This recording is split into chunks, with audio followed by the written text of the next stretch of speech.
Hello friends and welcome back to the Radeon channel. So friends, today I will talk about SAPPHIRE Radeon RX 9070.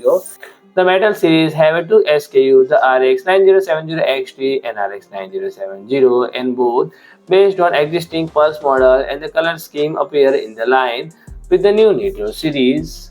The Pulse series retains the same specification as the original model, the RX 9070 XT with 4096 core, shipped with 2970 MHz boost clock, while the RX 9070 with 3584 cores and has a 2520 MHz boost clock, and both cards include below the comparison between the original plus black and new model metal.